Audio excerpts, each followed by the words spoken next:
Hello there, today I'm here to do the Booktube Watching Tag. I don't think this needs much introduction because near enough everybody and their mother has been doing this recently, and I've been watching and really enjoying hearing everybody's Booktube experiences of watching, because I think we talk so much about books but we don't actually talk about our experience with Booktube, and to be honest, watching is as much a part of the community as making videos, so it's really nice to see a conversation started about that. And then thankfully Angelica from Angelica Kofa tagged me. I will link her video down below along with the original by Harriet Rose, and without further ado, let's just get into the questions. So number one is, how many channels are you subscribed to? Now, I was very surprised to find that I'm subscribed to 286 channels, which is kind of a lot higher than a lot of the people's whose Booktube watching videos I've been watching, and I wouldn't actually consider myself that avid a watcher of Booktube, so it's really interesting that I'm subscribed to 9,300 channels. Admittedly,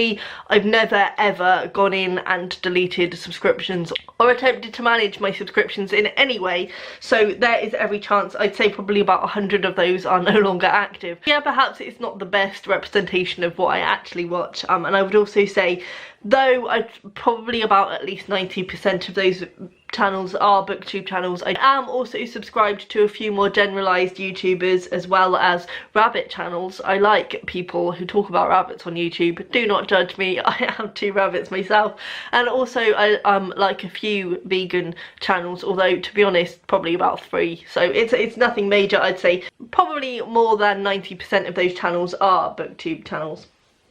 Number 2 is, when do you normally watch Booktube? For me, Booktube is not a thing that I spend as much time on watching as I probably should. The only time really that I watch Booktube is during my lunch, so while I'm eating I'll watch a video or half a video depending on how long I have, and also when I sit with my rabbits in the evenings. I have 2 house rabbits but they live upstairs in the attic. It's not as bad as it sounds, it's like a converted attic, it's not like, you know, just shoved up there with all the junk. So every evening for at least half an hour I will go up and sit with them and stroke them and sit in with them, and while I do that I always watch YouTube, and that's my main Booktube time. If I didn't have that time then I probably wouldn't get to watch half as much Booktube as I do. Number 3, how do you balance Booktube watching, reading and making your own videos? I kind of already said that I'm not as good with watching Booktube as I think I probably should be. That said, when I came to think about this, I was definitely going to go with reading, making videos and then watching videos last. But actually, in terms of the time I do take, probably watching and making are about the same. Obviously when I make a video I'll spend a lot longer on it in a condensed period on one day, but in terms of the overall amount of videos that I watch over the week, when I only make 2 videos over the week, I'd say they probably balance out, but reading definitely comes first for me, and I think I'm happy with that because the only reason that I'm on Booktube is because I love reading, so I think reading should definitely be the thing that I do the most of. Booktube is just kind of a benefit of that, it's a sideline, it's not the main thing, so I'm quite happy with that balance. As I say, I could do with watching more, but I think realistically my time is just not going to stretch to that at this stage in my life. Number 4, is there a difference between videos you like watching and videos you like making? Not really, to be honest. They're videos that I generally don't make, I generally don't watch, and that's why I don't make them. Things like hauls and TBRs, I find that I don't enjoy filming them and I don't enjoy watching them either, because I think when I started Booktube that was the kind of thing that really appealed to me. Hauls were like my favourite thing, and I definitely find when I used to do them on my channel they were by far the most popular video. But then I found that it got to a certain point where I was just talking about books that I didn't actually know anything about all the time, and also listening to people talk about books that they didn't know anything about, so I don't make those and I don't watch them, so there's no difference there. I'm going to switch it on its head a bit and say that I enjoy making individual book reviews but I don't necessarily enjoy watching them, and I think my problem with watching individual book reviews is that if I haven't read a book I don't want to know that much about it, so I will avoid the review, but if I have read it, I kind of, unless it's a real favourite, I don't see the need to watch the individual review, so it's one of those awkward in-betweenies, but I do enjoy making an in-depth review, so yeah, there's that. Number 5, who is the first booktuber you subscribed to, and do you still watch them? It wasn't a booktuber specifically, but the way I found Booktube, I think the way a lot of people find Booktube is that I was just researching, I wanted a new book to read, and I don't even think I searched on YouTube because it would have just never occurred to me to look for book reviews on YouTube.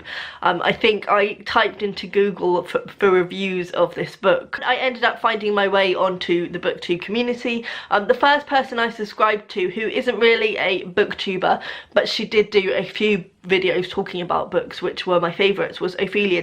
The debut novel I actually read back in February. She has not made a YouTube video probably about 2 years now, so I don't know whether her channel is completely dead in the water, but I really used to enjoy her videos, and I think there was a period where Olivia was living with Lena from Just Kiss My Frog. I might be completely off the ball by that. It was about 5 years ago when I was watching these guys, but I think from Olivia I found Lena at Just Kiss My Frog, who I still watch now and adore, and also from Lena I found Sana at Books and Quills, and you know, the kind of normal people that get you into booktube. Admittedly, I don't overly watch Sana anymore, just because I find that her book taste is very different to mine, and I've now found people on booktube who I relate to more and who I would rather watch videos from, but I've still got her in my subscription feed, and if I see a video that interests me, I do still click on her. Number 6, who is the most recent booktuber you subscribed to? Most recently I have subscribed to Ollie Bliss after seeing him on Simon's channel and also hearing a few people mention him in this section. Admittedly, I have not subscribed to enough new people recently. I need to rectify that. Number 7, share an old favourite booktuber. I think for this I'm probably going to go for Mercedes. I know she's not unknown by any means, but I think the reason that I've picked her is because when I look back on the big booktubers that I still watch, Mercedes is definitely the staple in there.